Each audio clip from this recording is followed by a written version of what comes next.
Raconte. Alors, au début, d'où ça part tout ça? Alors non, je ne suis pas surfeuse parce que j'ai peur des vagues. C'est ma phobie en fait. Donc non, je ne surfe pas. Par contre, j'adore les regarder et j'aime bien surtout l'état d'esprit du surfeur. Voilà, La culture surf. Voilà, c'est la liberté, c'est tout ce côté un petit peu solitaire aussi et en même temps très solidaire. Voilà, parce que les surfeurs, c'est ça, ils sont indépendants, solitaires, mais très solidaires. Mais en fait, je peins beaucoup sur du carré. Et c'est vrai qu'à un moment donné, le carré, ça devient restrictif, si tu veux. C'est trop clôturé. Et voilà, j'avais besoin d'une autre forme que le carré ou même le rectangle ou quoi que ce soit.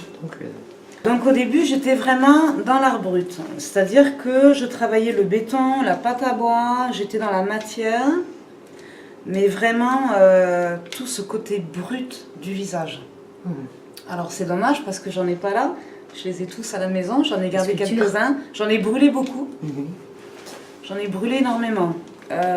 Mais j'en ai gardé quelques-uns parce que ça fait partie de ton parcours. Voilà.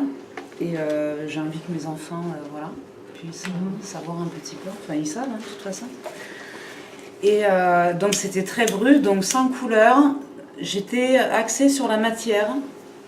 J'aimais toucher les matières, toucher les pâtes, toucher le béton, toucher la boîte à bois, tout ce qui est pâte à bois, tout ce qui est enduit, tout. Et... mais on était toujours dans le visage. Il y avait le nez, les yeux, la bouche, les oreilles. Un petit peu les oreilles. Les oreilles, elles ne sont pas tout le temps là, en fait. Parce que c'est pas toujours important d'entendre ou voilà. Donc, parce que le fait d'entendre quelque chose, ça pousse à la réponse. Et pourquoi forcément répondre à tout ce qu'on entend? Pourquoi pas juste observer et s'exprimer soi-même sur ce qu'on observe, mais pas forcément répondre à des questions. Ou ce soit. Donc il y a très peu d'oreilles dans mes tableaux. Quand je mets des oreilles, c'est que voilà, c'est dans un but bien précis. Et donc voilà, je travaillais très brut. Je classe dans l'art brut en fait, tout simplement. C'était très primaire, très voilà. Et puis voilà, j'étais dans une ancienne vie, et puis il s'est passé plein d'événements dans ma vie qui ont fait que, à un moment donné, j'ai pris une direction. Voilà. Toute l'encre noire de la vie qui peut s'écouler par moments font que, à un moment donné, on a envie de plus subir, mais de prendre les rênes en fait. C'est comme monter sur un cheval où t'as pas de rênes, t'as pas de selle, t'as rien. Et le cheval t'emporte. Et à un moment donné, tu as envie de contrôler la direction, parce que le cheval, il va partir là où il veut. Dans tous les sens. Voilà, dans tous les sens. Il va te faire du mal aussi. Et voilà, tu peux te faire mal aussi, tu peux tomber, tu peux...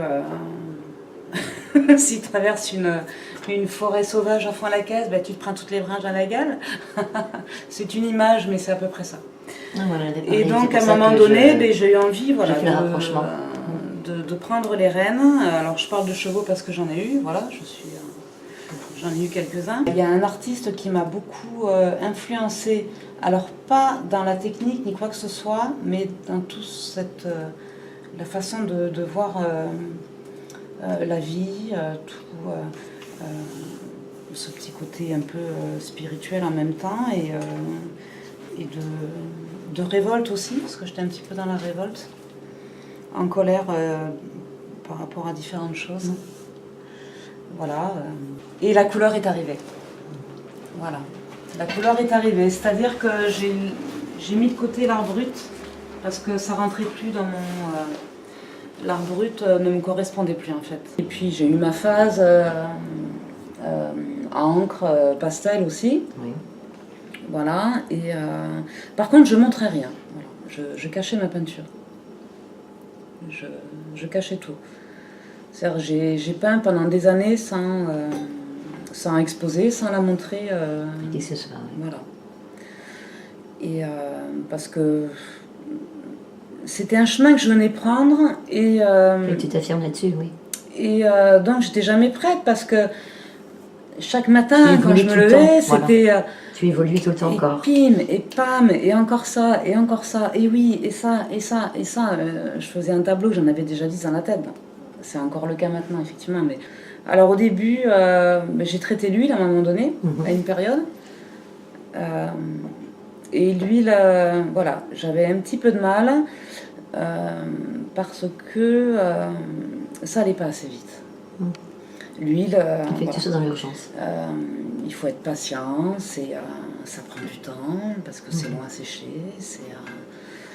Voilà, tu peux pas superposer du jour au lendemain les couleurs et tout ça. Et donc, j'adore l'huile parce que j'adore l'odeur du wild spirit et de la térébenthine. Donc, je me régale avec les odeurs de William. Et très vite, finalement, je suis partie sur l'acrylique parce que c'était... plus instantané, oui, c'est plus facile à traiter. Voilà. Parce que moi, ma peinture, elle est...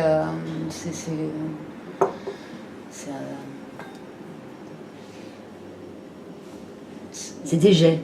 Voilà, c'est des jets. Et donc, la couleur, petit à petit, elle s'est imposée toute seule, finalement. Elle est arrivée, voilà, le bleu est arrivé, parce que le bleu a mis beaucoup de temps pour arriver, bizarrement. Le violet, le rose, le vert. Voilà, ils sont arrivés, voilà. C'est comme si les tubes arrivaient, tu sais, sur des petits pieds, là. Et puis, ils arrivaient sur ma table. Ils sont pleins à l'avoir. Voilà, bon là, on est en surpopulation. Nous sommes en surpopulation de couleurs.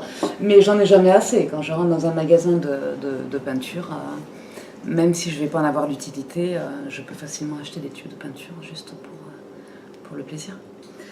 Et les pinceaux aussi sont très importants pour moi. Je dois en avoir une centaine. Mais je me sers toujours des mêmes. Mais oui, je dois en avoir une centaine. Voilà, parce que c'est comme des doigts. Voilà. Le pinceau pour moi c'est comme des mains. Dans tous mes tableaux il y a des bouches.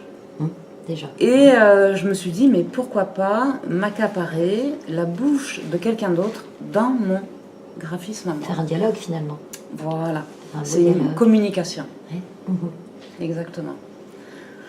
Et donc voilà, j'ai voulu tenter l'expérience. Avec les Rolling Stones. Je l'ai fait une fois parce que voilà, j'avais une commande et qui m'a beaucoup amusée. Et je me suis dit, pourquoi pas, ça m'a plu, et pourquoi pas développer quelque chose là-dessus. Alors, pas quelque chose au long terme, parce que oui, je pense que je referai une autre série, évidemment, sur cette langue. Mais là, voilà, j'ai voulu me restreindre à une série de... J'étais partie sur 4, j'ai fini à 5. Donc, je me suis un petit peu lâchée. Alors, là, fin janvier, oui, le dernier week-end de janvier, donc je pars à Paris, donc avec William aussi, au salon Art 3F, donc c'est un grand salon d'art contemporain, Art 3F à Paris, porte de Versailles. Et donc voilà, on a été sélectionnés par le jury, autant l'un que l'autre, et donc nous partons là-bas, je vais exposer là-bas effectivement à la fin du mois pendant 3 jours, donc ça va être une belle aventure et une expérience intéressante. Intéressante dans le sens où les rencontres vont être beaucoup plus étendues et concentrées en même temps. Concentrées, voilà, parce que c'est très ciblé quand même. Concentré, oui. Voilà, et en fait je crée sans me poser de questions. Voilà, je crée du matin au soir, je peins en moyenne facilement 8 à 9 heures par jour. Et c'est une drogue. Hein. Tu produis beaucoup, hein. C'est une drogue, ça peut me réveiller la nuit même. Voilà. Effectivement. Mais encore, je ne peins plus à la maison maintenant. Donc, oui, parce que l'atelier n'est pas du tout la maison. Il faut arrêter ça. J'ai vu ça avec... Sinon, je peignais la nuit aussi avant. Il faut savoir dire stop un peu de temps en temps, oui. Et donc, voilà, je peins parce que j'ai besoin d'avancer tout le temps. Quand je fais un tableau, j'en ai 2 autres déjà en tête. Je vernis mon tableau que j'ai déjà acheté T'en fais plusieurs à la fois, non? Et il m'arrive des fois, effectivement, de faire 2 choses à la fois. Oui. il me semble. Alors, 2 toiles, non, mais ça peut être une plaque alu et une toile. Voilà, c'est ce que j'ai vu, que tu avais fait une plaque alu, en même temps tu commençais une toile. Voilà. Mais là, Donc, je n'ai pas terminé, là, elle est pratiquement finie, mais j'ai toute la finition à faire au niveau du tout. J'ai déjà commencé ma plaque alu. Oui, métallique. Parce que mon fournisseur n'avait plus de toile rectangulaire, donc... Il faut se rabattre sur autre chose, quoi. Voilà. Il n'y avait pas de temps mort. Voilà. C'est inconcevable, sinon je m'ennuie.